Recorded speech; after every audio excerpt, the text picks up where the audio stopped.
নমস্কার প্রিয় বন্ধু, জীবনবাণীর আরও একটি নতুন পর্বে আপনাকে স্বাগত জানাই। আশা করি ঈশ্বরের অনুগ্রহে আপনি ভালো আছেন। আমরা ধারাবাহিকভাবে আদি পুস্তক অধ্যয়ন করছি। গত পর্বে আমরা আদি পুস্তক 28 অধ্যায়ে দেখেছি যাকব নিজের ভুল সত্ত্বেও ঈশ্বরের অনুগ্রহে ইসাহাকের আশীর্বাদ লাভ করেন। বৈথেলে তিনি স্বপ্নে স্বর্গের সিঁড়ি দেখেন, যা মূলত যীশু খ্রিস্টেরই এক প্রতীক। এই ঘটনা আমাদের শেখায় যে ঈশ্বর আমাদের অযোগ্যতা সত্ত্বেও তার প্রতিজ্ঞা রক্ষা করেন। আজকের পর্বে আমরা 29 অধ্যায় নিয়ে আলোচনা করব, যেখানে যাকব রাহেলের দেখা পাবেন এবং নিজে প্রতারিত হবেন। এটি আমাদের মনে করিয়ে দেয় মানুষ যা বপন করে তাকে ঠিক তাই কাটতে হয়। তাহলে চলুন আজকের আলোচনা শুরু করা যাক।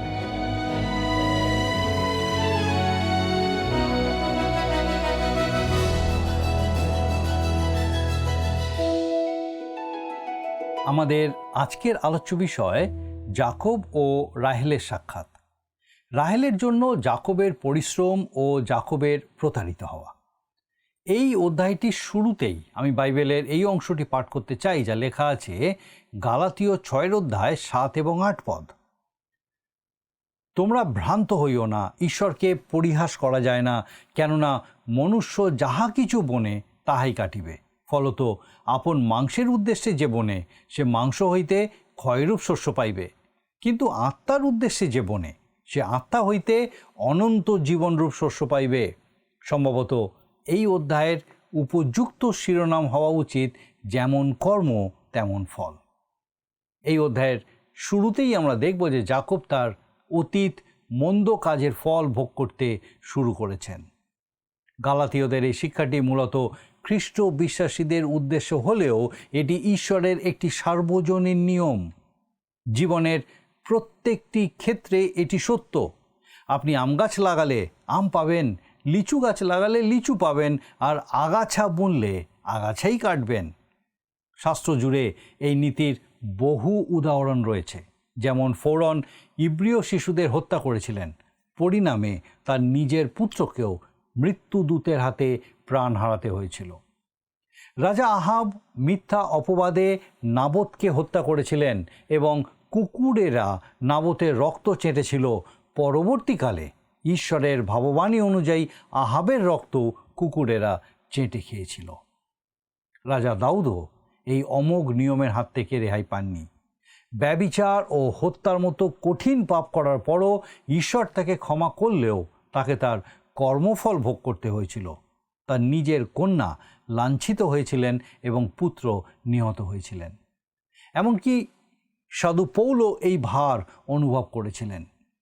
তিনি স্তিফানকে পাথর মেরে হত্যার সময় সম্মতি দিয়েছিলেন, আর পরে তাকেও লুস্ত্রা নগরের বাইরে পাথর মেরে মৃত ভেবে ফেলে রাখা হয়েছিল। যাকব হলেন এই অনমনীয় আইনের এক জ্বলন্ত দৃষ্টান্ত। তিনি নিজের চতুরতার ও বুদ্ধির জোরে চলতেন, বেশ অহংকারী ছিলেন এবং উদ্দেশ্য হাসিল করতে অসাধু পথ অবলম্বন করতেও দ্বিধা করতেন না।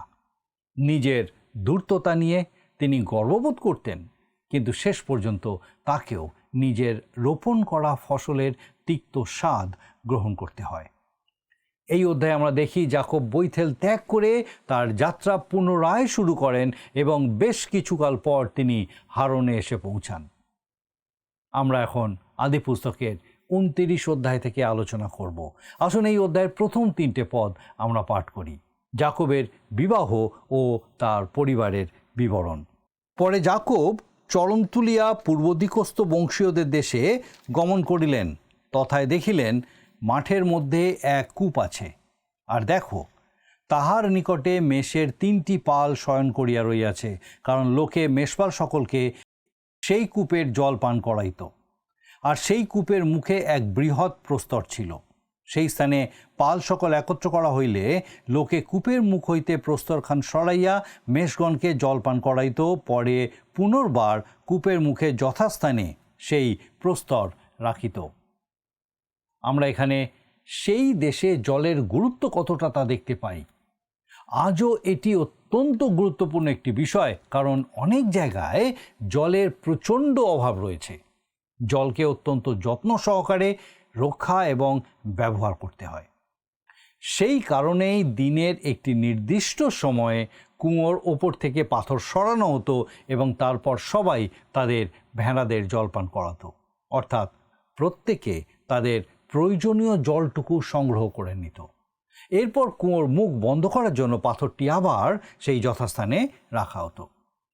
এখন পাথরটি সরানোর আগেই যাকব সেখানে এসে উপস্থিত হন এবং বিশ্বাস করুন, তিনি তখনও আগের মতোই উদ্ধত ও আত্মবিশ্বাসী ছিলেন। আসুন এখন আদি পুস্তকের 29 অধ্যায়ের 4 ও 5 পদ আমরা পাঠ করি, 4 ও 5 পদ। আর যাকব তাহাদিগকে বলিলেন, ভাই সকল, তোমরা কোন স্থানের লোক? তাহারা কহিল, আমরা হারন নিবাসী। তখন তিনি বলিলেন, নাহরের পৌত্র লাবণকে চিনো কি না? তাহারা কহিল, চিনি। হ্যাঁ, তারা তাকে চিনত, কিন্তু যাকব তাকে চিনতেন না, অন্তত তখন পর্যন্ত নয়।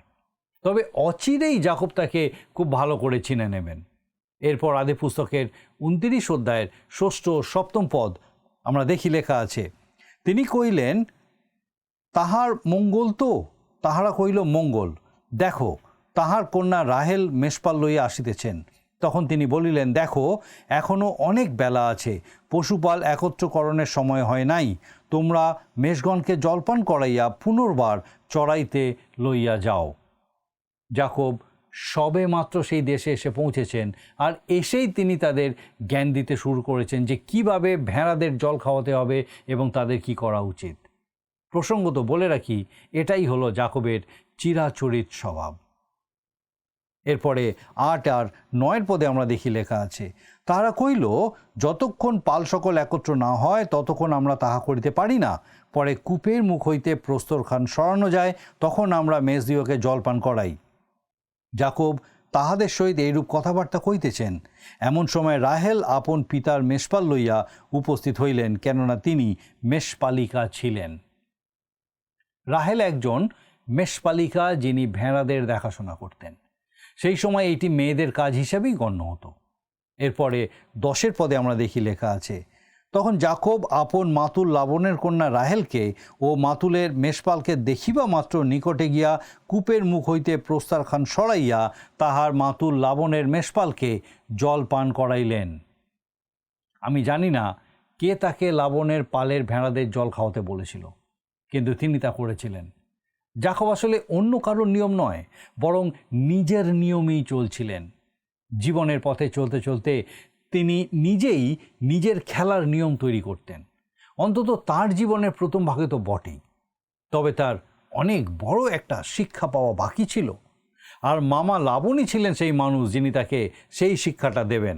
আসুন এরপরে আমরা 11 আর 12 পদে দেখি, লেখা আছে, পরে যাকব রাহেলকে চুম্বন করিয়া উচ্চৈস্বরে রোদন করিতে লাগিলেন। আর আপনি যে তাহার পিতার কুটুম্ব ও রিবিকার পুত্র, যাকব রাহেলকে এই পরিচয় দিলে রাহেল দৌড়িয়া গিয়া আপন পিতাকে সংবাদ দিলেন। এই পথটি আমার কাছে বরাবরই একটু অদ্ভুত ঠেকেছে। সত্যি বলতে, মেয়েটিকে চুম্বন করার পরেই আবার কান্নাকাটি করা, বিষয়টা বোঝা আমার পক্ষে বেশ কঠিন। তবে আমার মনে হয় বাড়ি ছাড়ার পর থেকে এই যাত্রাপথটি ছেলেটির জন্য ছিল ভীষণ একাকিত্বের। আমাদের মনে রাখা দরকার যে বৈথেল থেকে গালিল সাগর হয়ে সিরিয়া পর্যন্ত অনেকটা পথ তাকে পাড়ি দিতে হয়েছিল, পার হতে হয়েছিল বিশাল মরুভূমি। আমার ধারণা দীর্ঘ এই যাত্রায় তার অনেক তিক্ত অভিজ্ঞতা হয়েছিল।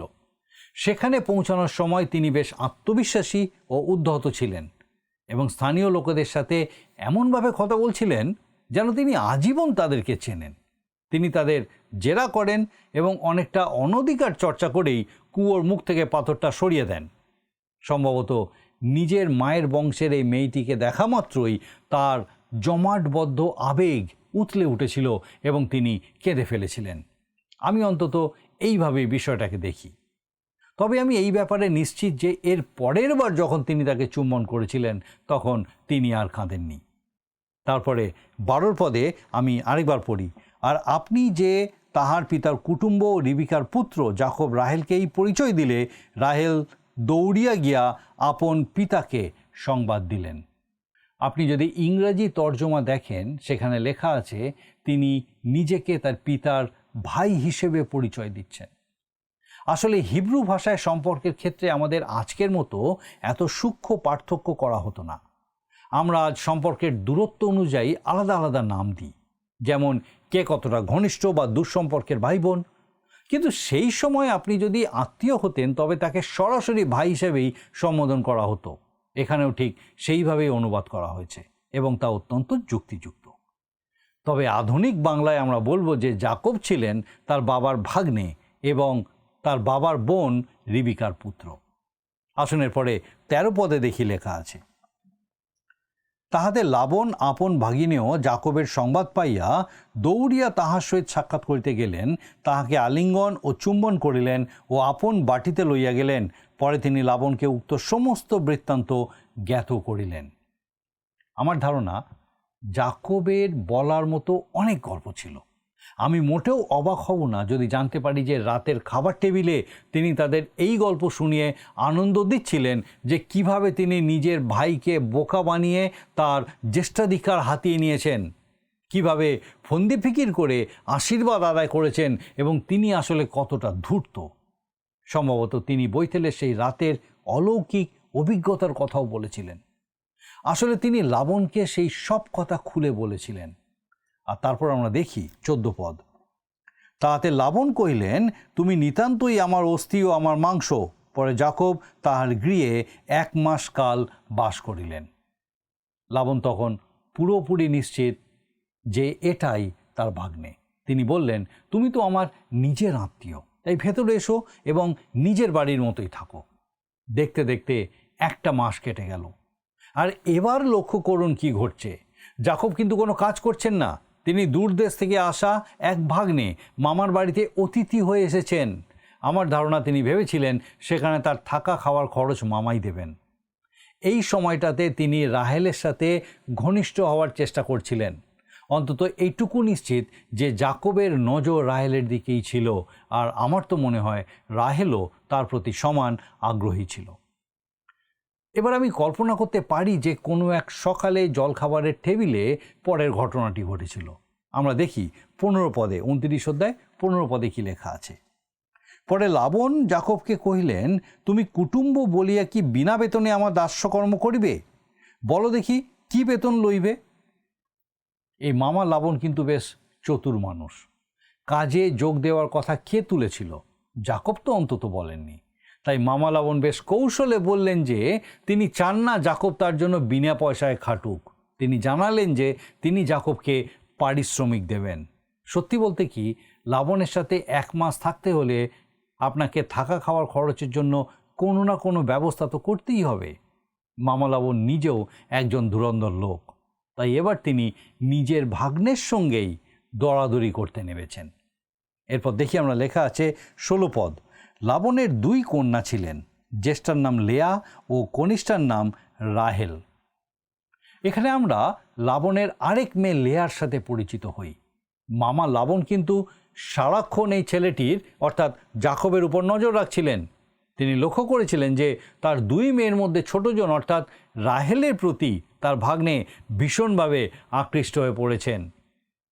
আর এর পরের পত্রী আমাদের বলে যে কেন তিনি এই রকম ভেবেছিলেন। আমরা 17 পদ পড়ি, লেয়া মৃদুলোচনা কিন্তু রাহেল রূপবতী ও সুন্দরী ছিলেন। রাহেল ছিলেন অত্যন্ত সুন্দরী এক কিশোরী। অন্যদিকে লেয়া ছিলেন ম্লান নয়না। এটি মূলত বলার একটি মার্জিত ধরন যে তিনি মোটেও সুন্দরী ছিলেন না। যদি আপনি গ্রিক সাহিত্য এবং ইউরিপিডিসের নাটকগুলো পড়েন, দেখবেন যে কোনো ছেলে যদি তার প্রেমিকার সম্পর্কে খুব চমৎকার কিছু বলতে চাইতো, তবে নাটকের ভাষায় সে তাকে গাভী নয়না এই বলা ডাকতো।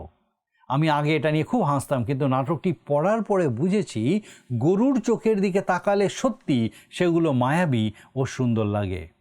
আর এরপর আর কখনো কুৎসিত চোখের গরু দেখিনি। কিন্তু লেয়া মোটেও তেমন গাভী নয়না ছিলেন না। তিনি ছিলেন ম্লান নয়না, যার সহজ মানে হলো তিনি ছিলেন পরিবারের সেই শ্রীহীন মেয়ে যাকে কেউ খুব একটা গুরুত্ব দেয় না। তো লাবণের ছিল এই 2 মেয়ে, আর এটা দিনের আলোর মতো পরিষ্কার যে যাকব রাহেলের প্রেমে একদম অন্ধ হয়ে গেছিলেন। আসুন এরপরে 18 পদে দেখি লেখা আছে, আর যাকব রাহেলকে ভালোবাসিতেন, এই জন্য তিনি উত্তর করিলেন, আপনার কনিষ্ঠা কন্যা রাহেলের জন্য আমি 7 বৎসর আপনার দাস্যকর্ম করিব। আমরা দেখলাম যাকব তখন প্রেমে একেবারে বুঁদ হয়ে আছেন। তাই সেদিন সকালে খাবারের টেবিলে মামা লাবণ যখন কাজের কথা তুললেন, তার মনে আগে থেকেই একটা ফন্দি ছিল। তিনি জানতেন এই ছেলেটি তার মেয়ের প্রেমে পাগল। তাই পারিশ্রমিক রূপে যাকবের উত্তর শুনে লাবণ কিন্তু মোটেও অবাক হননি। যাকব স্রেফ রাহেলকে পাওয়ার জন্য টানা 7 বছর খাটতে রাজি হয়ে গেলেন। মানতেই হবে লাবণ বেশ কড়া দরাদরি করছিলেন এবং ভাগ্নেকে দিয়ে সস্তায় কাজ করিয়ে নেওয়ার দারুণ এক সুযোগ তিনি লুফে নিয়েছিলেন। আমরা দেখি 19 পদে লেখা আছে, লাবণ কহিলেন, অন্য পাত্রকে দান করা অপেক্ষা তোমাকে দান করা উত্তম বটে, আমার নিকটে থাকো। এর পরের পদটি আমাদের যাকবের অন্যতম শ্রেষ্ঠ ও মধুর একটি দিক তুলে ধরে। সত্যি বলতে কি, যাকবের জীবনের শুরুর দিকের সময়গুলোতে যদি সুন্দর, নির্মল বা মহৎ কোনো অনুভূতির খোঁজ করতে হয়, তবে সেটি ছিল রাহেলের প্রতি তার সেই গভীর এবং অকৃত্রিম ভালোবাসা। আসুন এরপরে আমরা 20 পদটা পাঠ করি। এই রূপে যাকব রাহেলের জন্য 7 বৎসর দাস্যকর্ম করিলেন। রাহেলের প্রতি তার অনুরাগ প্রযুক্ত এক এক বৎসর তার কাছে এক এক দিন মনে হইল। রাহেলের প্রেমে মগ্ন যাকব হাড় ভাঙা খাটুনি আর প্রকৃতি সব দুর্যোগ হাসি মুখে সয়ে নিয়েছিলেন। সারা দিনের হাড় কাঁপানো পরিশ্রম শেষে রাহেলের এক চিলতে হাসিতেই তার সমস্ত ক্লান্তি নিমেষে উবে যেত। এরপরে আমরা 21 পদে দেখি লেখা আছে, পরে যাকব লাবণকে কহিলেন, আমার নিয়মিত কাল সম্পূর্ণ হইল, এখন আমার ভাজ্যা আমাকে দিউন, আমি তাহার কাছে গমন করিব। তারপরে 22 পদে লেখা আছে, তখন লাবণ ওই স্থানের সকল লোককে একত্র করিয়া ভোজ প্রস্তুত করিলেন। এবার দেখুন মামা লাবণ ঠিক কী করছেন। আমরা 23 থেকে 26 পদ পর্যন্ত পাঠ করি। আদিপুস্তক 29 অধ্যায় 23 থেকে 26। আর সন্ধ্যাকালে তিনি আপন কন্যা লেয়াকে লইয়া তাহার নিকট আনিয়া দিলেন, আর যাকব তাহার কাছে গমন করিলেন। আর লাবণ শিল্পা নাম্নী আপন দাসীকে আপন কন্যা লেয়ার দাসী বলিয়া তাহাকে দিলেন। আর প্রভাত হইলে দেখো তিনি লেয়া। তাহাতে যাকব লাবণকে কহিলেন, আপনি আমার সহিত এই কী ব্যবহার করিলেন? আমি কি রাহেলের জন্য আপনার দাস্যকর্ম করি নাই? তবে কেন আমাকে প্রবঞ্চনা করিলেন? তখন লাবণ কহিলেন, জ্যেষ্ঠার অগ্রে কনিষ্ঠাকে দান করা আমাদের এই স্থানে অকর্তব্য। সেকালের বিয়ের রীতি অনুযায়ী কনেকে এমন ভারী ঘোমটার আড়ালে রাখা হতো যে তাকে চেনার কোনো উপায় ছিল না। বেচারা যাকব পরের দিন সকাল হওয়ার আগে পর্যন্ত জানতেই পারেননি তিনি আসলে কাকে বিয়ে করছেন। আর সকালে চোখ মেলতেই তো কপালে হাত, আরে এ তো রাহেল নয়, এ তো লেয়া। সেই মুহূর্তে তিনি হাড়ে হাড়ে টের পেলেন যে তাকে প্রবঞ্চনা করা হয়েছে। আমার খুব জানতে ইচ্ছা করে, সেই মুহূর্তে যাকবের কি তার নিজের বাবার কথা মনে পড়ছিল না? সেই যেবার তিনি তার বড় ভাই সেজে নিজের বাবাকে ঠকিয়েছিলেন, সেই প্রতারণার দায়ে তো তাকে আজ ঘরছাড়া হতে হয়েছে। দেখুন, সৃষ্টিকর্তা কিন্তু এই ধরনের আচরণ মোটেও পছন্দ করেন না। একসময় যাকব ছোট হয়েও বড় ভাই হওয়ার ভান করছিলেন, আর আজ তিনি ছোট বোনকে পাওয়ার আশায় বুক বেঁধেছিলেন, অথচ তার কপালে জুটল বড় বোন। যাকবের চোখে লাবণের এই কাজ ছিল স্রেফ এক জঘন্য অপরাধ। কিন্তু লক্ষ্য করুন, মামা লাবণ এই পরিস্থিতিটাকে কত অবলীলায় সামাল দিলেন।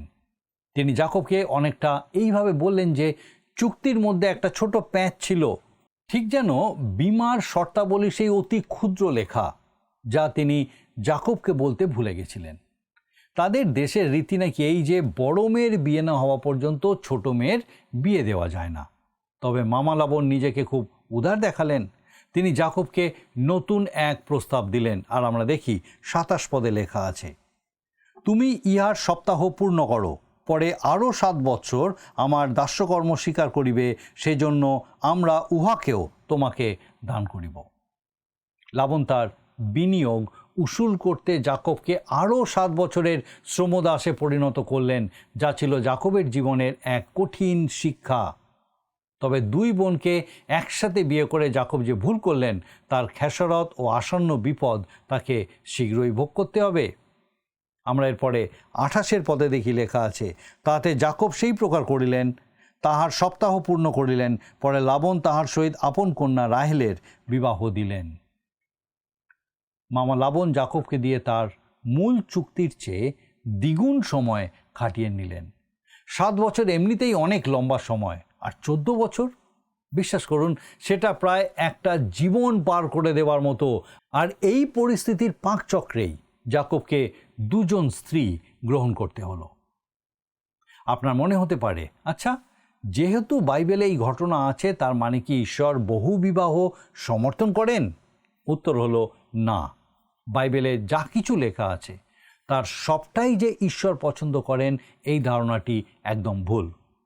উদাহরণস্বরূপ, শয়তানের মিথ্যা বলা বা দাউদের পাপ ঈশ্বর কখনোই সমর্থন করেননি, বরং তিনি এর বিচার করেছিলেন। কিন্তু এই প্রতিটি ঘটনা বাইবেলে নির্ভুলভাবে লিপিবদ্ধ করা হয়েছে। ঈশ্বর সাধু মসির মাধ্যমে ঠিক সেইটুকু লিখিয়েছেন যা তিনি বিশ্বস্তভাবে সংরক্ষণ করতে চেয়েছিলেন। আদিপুস্তক 29 অধ্যায়ে আমরা যা পাই তা হলো একটা ঐতিহাসিক সত্যের নির্ভুল বর্ণনা। জাকব আসলে দুজন স্ত্রী গ্রহণ করেছিলেন এবং কেন করেছিলেন সেই বিষয়ে আমরা দেখেছি। ঘটনাটি লিপিবদ্ধ হওয়া মানেই এই নয় যে ঈশ্বর তার এই কাজকে সাধুবাদ জানিয়েছেন। নিশ্চিতভাবেই জাকবের একাধিক স্ত্রী রাখার বিষয়টি ঈশ্বরের ইচ্ছার পরিপন্থী ছিল। আমি বলতে চাই, এই ঘটনার পর থেকে জাকবের পরিবারে যত অশান্তি আর ঝামেলার পাহাড় জমেছে তার সবটুকুই সূত্রপাত হয়েছিল তার নিজের নেওয়া ভুল সিদ্ধান্তগুলো থেকে। কথায় আছে না, যেমন কর্ম তেমন ফল।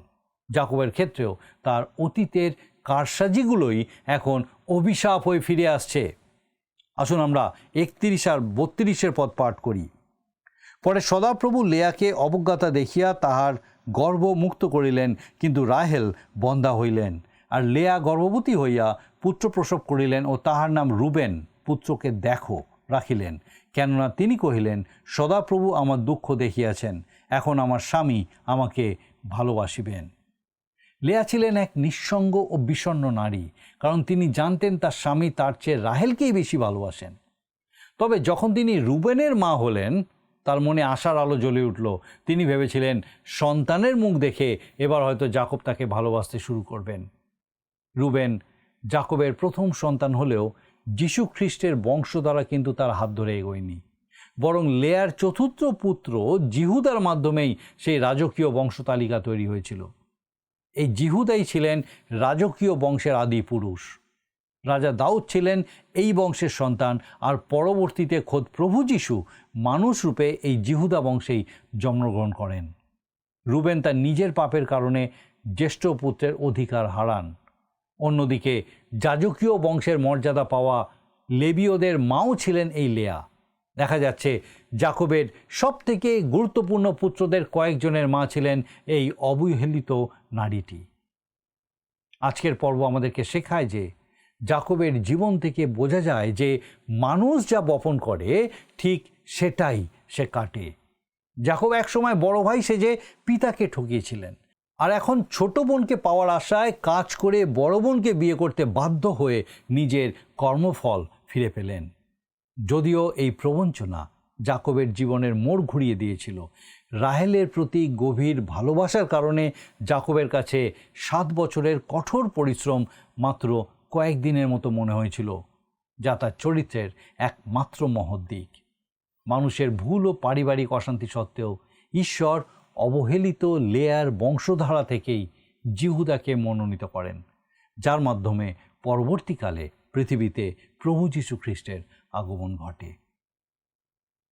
আমাদের আজকের আলোচনা আমাদেরকে এখানেই শেষ করতে হবে, কিন্তু আমার বিশ্বাস ঈশ্বরের বাক্যের এই আলোচনার মধ্যে দিয়ে বিশেষভাবে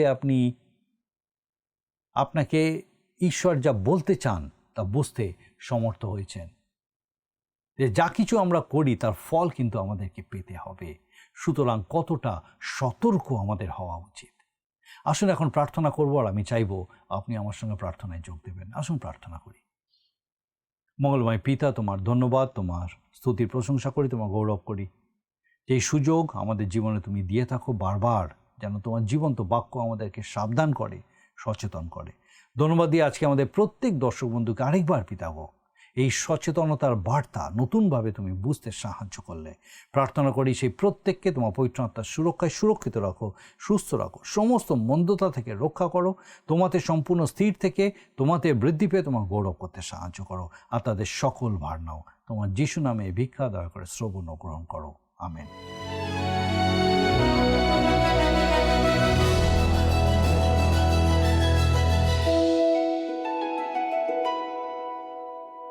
প্রিয় বন্ধু, আশা করি আজকের পর্বটি আপনার ভালো লেগেছে। আজ আমরা আদি পুস্তক 29 অধ্যায় থেকে শিখলাম কিভাবে যাকোব রাহেলের প্রেমে পড়ে 7 বছর পরিশ্রম করেন, কিন্তু বিয়ের রাতে লাবণ তাকে প্রতারণা করে রাহেলের বদলে লেয়াকে দেন। এটি আমাদের মনে করিয়ে দেয় যে যাকোব অতীতে যা বপন করেছিলেন আজ তাকে তাই কাটতে হলো। যদিও 2 স্ত্রী গ্রহণ করায় যাকোবের পরিবারে অশান্তি নেমে আসে, তবুও ঈশ্বর অবহেলিত লেয়ার প্রতি দয়া করেন। তার গর্ভেই জন্ম নেন জিহুদা, যার বংশধারা থেকে স্বয়ং প্রভু যীশু খ্রিস্টর আগমন ঘটে।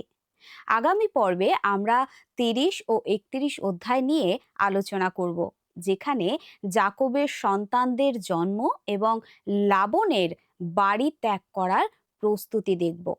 সেই পর্যন্ত আশীর্বাদিত থাকুন ও প্রার্থনায় থাকুন। আজকের জন্য বিদায়। নমস্কার। প্রিয় বন্ধু, আসুন আমরা আজকের প্রশ্নোত্তরে আসি। গতকালের প্রশ্নের উত্তর সি যাকোব। আজকের প্রশ্ন, প্রভাতে যাকোব দেখলেন যে যাকে তিনি রাহেল মনে করেছিলেন তিনি আসলে কে ছিলেন? Option A Rahel, B Leah, C Rebecca, D সারা।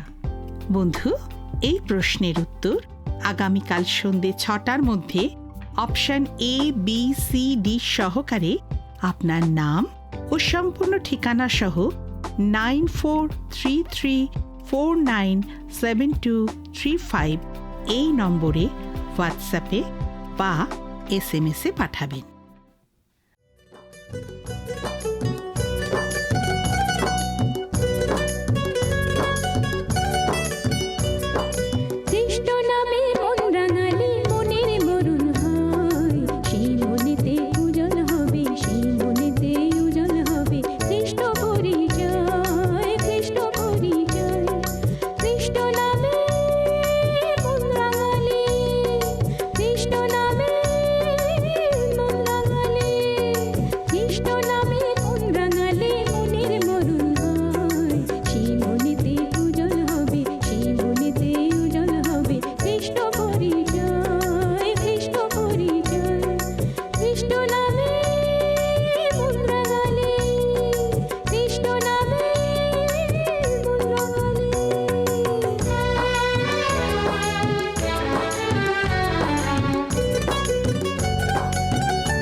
যদি আপনার এই অনুষ্ঠান ভালো লেগে থাকে তাহলে এই নম্বরে একটি মিসড কল করুন, তাহলে আপনি পরের বারের বিজয়ী হতে পারেন।